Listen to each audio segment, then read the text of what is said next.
Welcome to Friday 15, Andy Hoare. It is the last Friday of 2023, Friday of December 15th. Welcome. We got some exciting stuff to talk about today, Andy Hoare. We're going to talk about the year in review. For those who don't know who the heck I am, Brian Beck here with Andy Hoare, partners of Master B2B, Thought Leadership Series, B2B e-commerce executive community. So good stuff today, Andy. We're talking about the year 2023. We're about to put it to bed, and we want to highlight some fun stuff. But anyway, good to be here with you.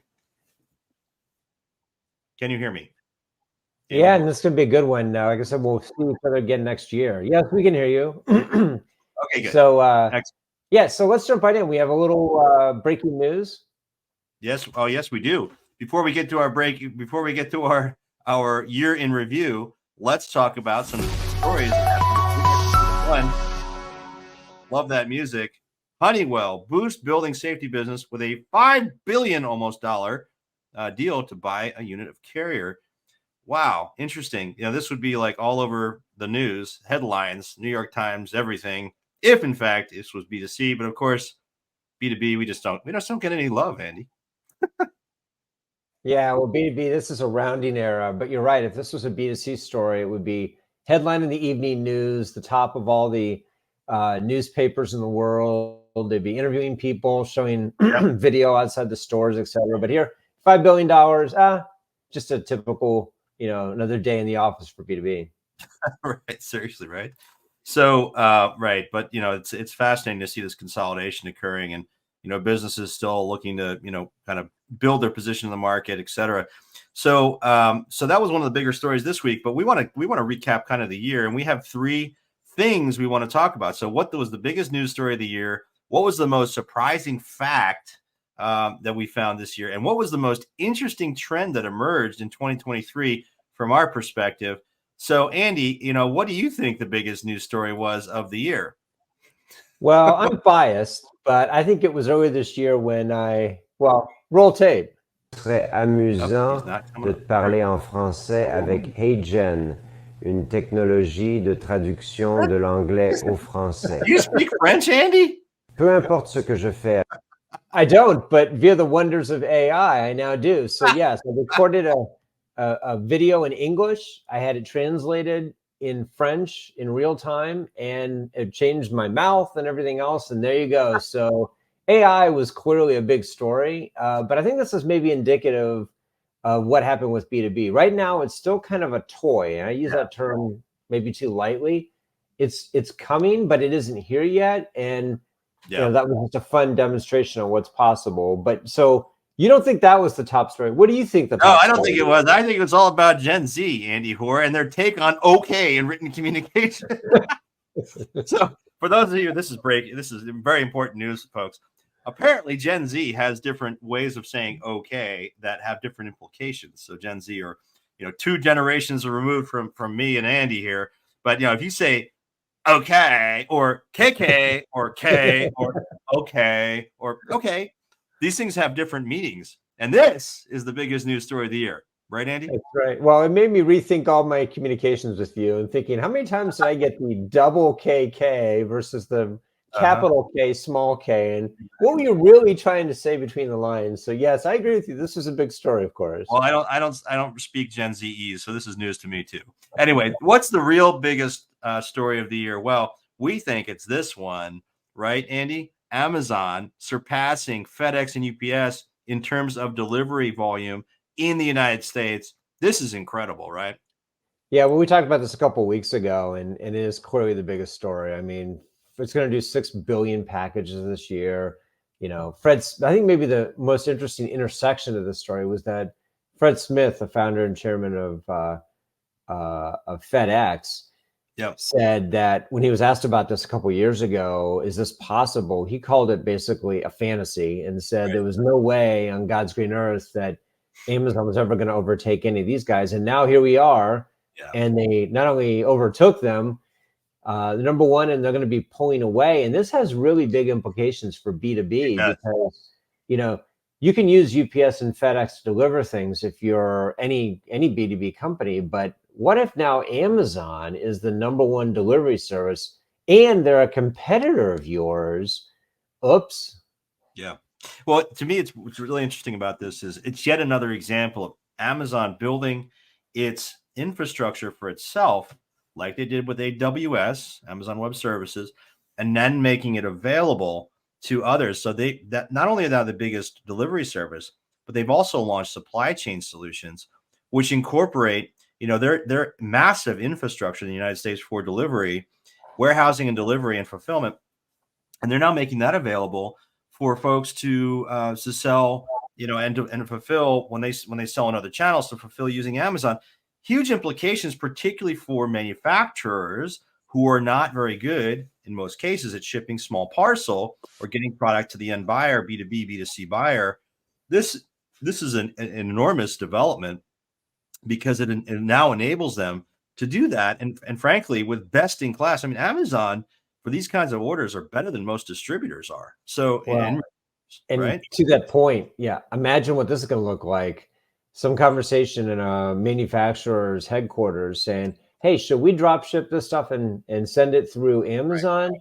Or what are our large distributors who are doing the same thing going to say about that? Right. Oops. Exactly. Yeah, exactly. So we think this is huge. This is the biggest story of the year. Of course, there's other things that were important that happened, but again, very, very big news here. So Andy, most surprising fact. What do you think the most surprising fact is? Does it have to do with AI? Does it have to do with Amazon? What do you think? Well, let's see. All right, let's reveal. Yeah, so this one actually caught us a little bit off guard in an interesting way. I mean, fine research done by Forrester earlier this year that said 40% of younger buyers will rate person-to-person meetings with product experts as their most meaningful interactions. And when they say person-to-person, they mean online. Right. So, this has all sorts of implications. I mean, one of the questions you and I were talking offline about is how many B2B companies even have Zoom customer service or any kind of video?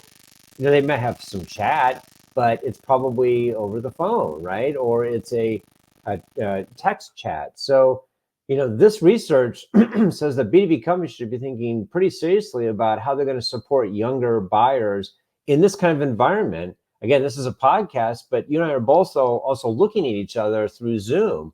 And this appears to be a growing trend. And this appears to be something that Gen Z in particular really wants. They grew up with this, but how many B2B companies have this capability right now? Oh yeah, it's that. And I joke, Andy, this is hope for humanity here. We actually still value, person-to-person communication, which is fabulous. In fact, if we look at how each generation communicates, it's really interesting to see. And those of you listening on the podcast, we have a chart here that shows how each generation communicates, using phone, in person, which was baby boomers, Generation X, email and text, the millennials, social media and text. So we got these middle two sort of generations, which are very virtually focused, right?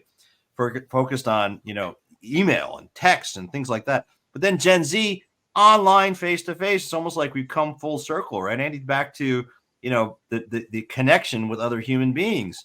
Yay! Yeah, it does make you wonder, what happened with Gen X and millennials? Did they just say, had enough of people and I'd rather not talk to people? And then Gen Z came back and said, I kind of miss people. Well, I think this is good for B2B companies that embrace it, because ultimately, if you think about what B2B companies have historically been good at, it's about developing relationships with customers and understanding their needs. And if you have an opportunity to do that when face-to-face with Gen Z, and Gen Z, again, these are folks born between 1997 and 2015. So these folks are just coming into the workforce. If you have that opportunity, guess what? That gets back to some of your strengths as a business, as a historic business. Now, of course, what's interesting is it's digitally enabled, right? Communication, it says online face-to-face. It's not saying necessarily in person. So there's a subtle difference there. And I would agree, Andy, a lot of B2B companies aren't fully set up for this, but the pandemic certainly helped a lot of them, forced, should I say, a lot of them to get into this mode of communication. So interesting and very surprising, because we just assume everybody wants e-com only. Yeah, no, big opportunity here. We've said this, you and I have said this for years, that B2B companies, distributors in particular, have an opportunity to leverage their domain expertise. This is Right. the channel through which they can do it. It's a Yep. weakness of Amazon. You know, Yep. if you're going to buy something on Amazon, as long as it's something fairly generic or it's well documented or, you know, it's understood. But if you have any questions about what it is, good Yep. luck with that. You know, Right. I mean, at least now Amazon hasn't solved that problem yet. B2B distributors have. And so they Yep. should be all over this opportunity to leverage that using these and very personalized channels. Exactly. And we asked our community, you know, are younger buyers completely changing the purchase game in B2B e-commerce? Yes, fundamentally different now. 73% of our audience, when we did this LinkedIn poll here, showing on the screen, and those of you listening, 73% fundamentally different. Only 27% said no, the fundamentals are the same. So as we think about that, you know, Gen Z, which is the new buyer, right, emerging, we have to be accommodating how they want to communicate. But again, I think it's to the advantage of B2B companies. So Andy, what about this? What do you think the most disruptive trend was in 2023? Is it all about AI? Right? Everyone's talking about AI. That's what everybody expects us to say, but we still think AI is a little bit off here in terms of the time frame. It's coming, and it's going to be coming very quickly, I think, but it isn't here today in B2B. What is here today in B2B, however, is vertical marketplaces. Yes. Look at this poll that we did from an earlier Friday 15. This was the biggest gap that we've seen in the yes versus no answers the whole year. Will B2B product categories be disrupted by vertical marketplaces? Yes, 81%. Yep. 19 said no, the categories are immune. This means vertical marketplaces are here and they're being disruptive as we speak. Yeah. So, I mean, like, you know, AI, you know, think about that as disruptive. Absolutely. If you're thinking about it from a boardroom perspective, like it's disrupting me from focusing on other things. And AI certainly has its place, but yeah, I mean, for as far as things that are here today, it really is about these verticals. You know, Amazon being a big, you know, the giant representation of that, but obviously a lot of other marketplaces. You know, I produced this framework here, Andy, last year, talking about different flavors of marketplaces. And so when we're talking about this, it's not just Amazon; it's also, you know, more controlled or vetted marketplaces that, you know, if you think about Zorro, Partstown, Hewlett Packard Enterprise, Honeywell, and then you've got these pure plays like Schaemfer and Infra.market and Volution. These are companies that are bringing specific solutions to an industry vertical, like, you know, chemicals or metals or medical devices or industrial products, and they're changing the game right now. It's happening. And because they're, you know, distributors have left the door open for a lot of these folks. Go ahead. And to reference the first slide we showed on this, our breaking news was Honeywell bought Carrier. Honeywell has a thriving marketplace. I don't think that's a coincidence. Right. No, exactly right. So, you know, and look at some of the numbers here we're sharing here regarding GMV, gross merchandise value, revenue, running through these marketplaces. Equipment share, $1.3 billion. You know, there's a whole variety of flavors here, but point is that these marketplaces are taking share and entering into traditional industries in a meaningful way. And also looking at these companies getting funded. I mean, $200 million going to Shift Med, $38 million Swing Education, Parts Tech, $35 million. These are serious funding rounds. So this is here, folks. This is here today. And if you're a traditional B2B company, a distributor in particular, you need to be paying attention to this trend, thinking about your own marketplaces. I think a lot of these marketplaces are going to be bought, Andy, by distributors as we go forward. So something's going to have to happen. Yeah, it's either they're going to buy and kill them, buy and extend themselves. But I think the Grainger Zorro is instructive here because Grainger owns Zorro. They have a different, well, it's actually, they don't really own them. It's sort of weird, but they're affiliated with them very closely. But Zorro really targets a different audience. They have a different model. I think, to your point, this is what a lot of the B2B companies are going to have to do is they're going to have to extend themselves with some of these enhanced marketplaces that are category specific. I mean, Zorro is doing something close to $2 billion, I think. it's a huge business. So yeah, there's this is happening. We think this is the most, sort of disruptive thing. So Andy, we're at our 15 minutes. Just a couple quick announcements here. Our forum, folks, we encourage you to get involved with that. We've got about 350 people in there, all practitioners, no vendors or solution providers. It's a confidential place. You can come and share things, ask questions, and network with your peers. They're all, executives of B2B manufacturers and distributors and brands. So go to our website, masterb2b.com forum, and click in to submit your application to join the forum there. There's no cost. We also will be continuing our Friday 15 sessions. We'll kick them back off in January. Look out for the announcement there on LinkedIn. And we encourage you to take a look at our podcast version of our Friday 15. You can listen at your leisure while you're doing laundry, driving your car, whatever. But you don't do either one of those things. So I don't. Well, yeah, that's true. Yeah, you don't want me. Well, I drive my car. Oh, I thought your chauffeur drove your car. Yeah, right. Yeah, sure. All right, folks. Well, listen, everyone, thank you so much for joining us for another awesome episode here. And we will look forward to seeing you in January. Happy New Year. Merry Christmas. Happy holidays. All the rest to everyone. We'll see you in 2024 on our next Friday 15. See you then.